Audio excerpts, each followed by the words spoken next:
Kape at balita sa Radyo Pilipino UK, magandang oras po sa inyo. Sumasang-ayon ako dun sa sinabi ni Vice President Sara Duterte na yun pong ikinakasan nilang 20 pesos na per kilo ng bigas ay isang political ploy lamang. Totoo naman eh. Unang-una, bakit kanyo? Yung timing. Ano yung timing? Election eh. Ha? Siyempre magpapabango ang kasalukuyang administrasyon sa taong bayan. Ang lalabas ho nila, yan yung promise ko yan ang promise ko nung panahon ng kampanya bago mag-national election. Nagagawin kong 20 lamang ang presyo ng bigas, 20 pesos. Ang tanong ko ho dito, bakit yung timing ngayong Mayo? Ang tagal-tagal nyo na dyan sa upuan as presidente.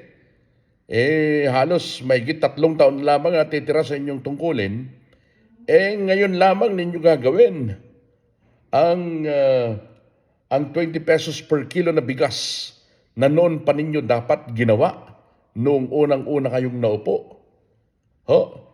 At isa pang anggulo na ito ay political ploy lamang, ito pong 20 pesos per kilo na bigas, mga kaibigan, artificial ho yung presyo na yan eh. Hindi ho yung natural talaga na pagbaba ng presyo ng bigas. Artificial dahil nga po sinubsidize ng gobyerno. Sinubsidize ng local government, katulad po ng nangyari dyan sa Cebu, mga kaibigan. No? Ang isa pang ikinasasama ng loob, hindi lamang ako, unang mga kapwa ko magsasaka, particularly yung mga nandyan sa norte, mga kaibigan. Nabanggit ko na yung Nueva Ecija. Yan po yung itunuturing ho na Rice Granary of the Philippines. Sila po yung nagpo-produce ng pinakamalaking bulto o pinakamaraming palay tuwing anihan. Siyempre nandyan din yung Isabela na ang laki-laking lalawigan ho niyan, mga kaibigan. At yung lalawigan namin sa Cagayan, na karamihan din po dyan ng mga magsasaka nagpo-produce ng palay. Bakit inuna yung Cebu? Iba ho yung nasisilip namin dyan eh. Bakit Cebu ang inuna yung pagbentahan ng 20 pesos per kilo na bigas? Dahil vote treats, ika nga, maraming tao, maraming butante dyan sa Visayas, particularly dyan sa Cebu. Alam naman natin na yung nakaupong gobernador dyan ngayon, mga kaibigan, kaalyado nitong si BBM Bongbong Marcos. Yung anak nga niyan, ginawang tourism secretary, hindi ho ba? Bakit dyan? Dapat inunan nyo man lang sana yung nandyan sa mga kalugaran natin, sa Ilocano. Kababayan natin dyan sa norte, na nangangailangan din ho at umaasa na bababaan nga po, makakabili sila ng mababang presyo ng bigas. Lalo na ngayon, sila yung nagpo-produce ng palay, hindi nila mabenta ng mataas na presyo yung kanilang produce na palay. Tapos pag bumili sila ng bigas, mahal pa. Sila ho dapat ang unahin dahil sila yung nag-produce na pero hindi sila nagkakaroon ng murang bigas. Bakit dyan nyo dinidistribute muna sa Visayas?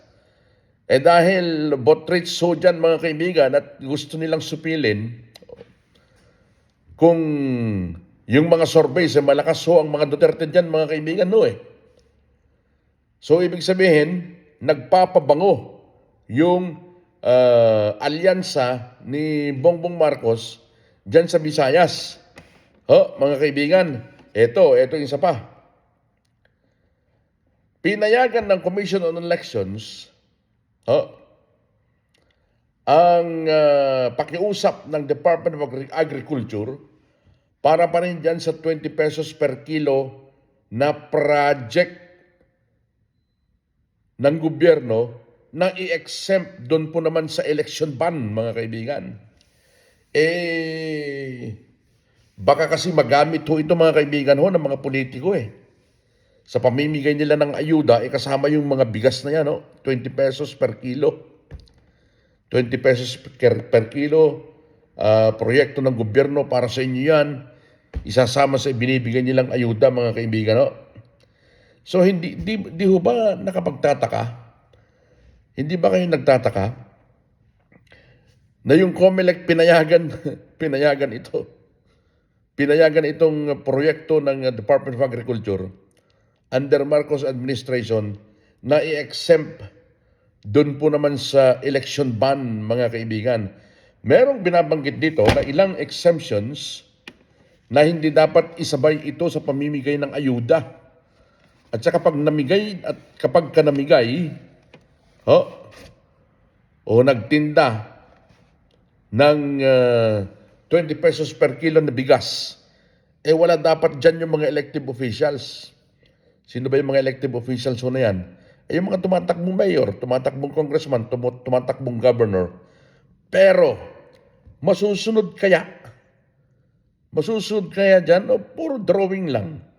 O puro pakitang tao lang? Nakakapagduda mga kaibigan Dahil paano mangyayari yan?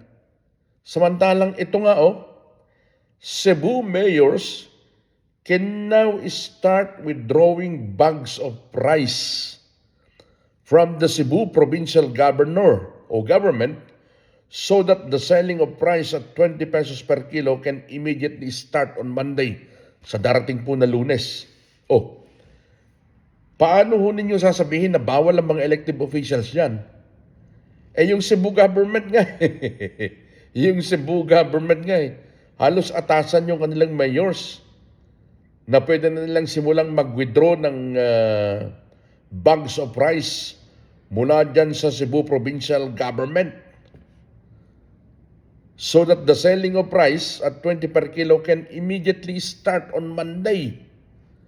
Di ba nandyan yung exemption ng nandyan yung kondisyones ng COMELEC na dapat walang mga elective officials kapag ka namigay o nagbenta ng 20 pesos per kilo at hindi kasama ito sa mga ayuda. Parang kinokontra nito Parang kontrang-kontra ito. Dahil pinapayagan ng Cebu Provincial Government ang kanilang mayors na sila mismo ang mag-withdraw ng bulto-bulto ng bigas para maibenta ng 20 pesos per kilo dyan po naman sa lalawigan ng Cebu at ibang bahagi po ng Visayas. Although sinasabi ho nila mga kaibigan na magsisimula dyan dahil mas marami daw ang mga taong nangangailangan ho ng bigas, ng mas murang bigas dyan sa naturang area. Pero para sa akin ang laki ng duda ko ho dyan mga kaibigan Kung ginawa nyo sana yan na malayo pa ang eleksyon, maniniwala ako. Pero ginawa nyo yan na malapit na ang eleksyon Kaya nakakapagduda ho yan. Vote rich ang Visayas, lalo na ang Cebu. Diyan ninyo inuna. Paano naman yung mga kawawang farmers sa norte, sa Cagayan, Isabela, Nueva Ecija, Nueva Vizcaya, nagpo-produce ng maraming palay pero hindi sila makabili ng murang bigas at hindi sila makapagbenta ng presyong gusto nila kapag kaanihan. Sana man lang inunan nyo sila. Talaga namang ang daming mali. Ang daming nakakapagduda, ang daming nasisilip ng mga palusot ng kasalukuyang administrasyon na sana maituwid mga kaibigan. Sana matuwid yung direksyon ninyo, matuwid yung ginagawa ninyo para hindi kayo masilipan. Hindi nagkakatugma-tugma Tingnan nyo na lang yung mga binanggit ko. Ay naku mga kaibigan. So sa mga kaibigan ko na hindi pa nakakapag-subscribe, ang mga nakakapanood po nito, na hindi pa po nakakapag-subscribe sa atin po namang Kape at Balita program sa ating Radyo Pilipino UK YouTube channel, isang subscription lamang po masayang-masaya na tayo mga kaibigan. Isang maligayang oras po sa inyo, saan man po kayo naroroon. Bye for now folks.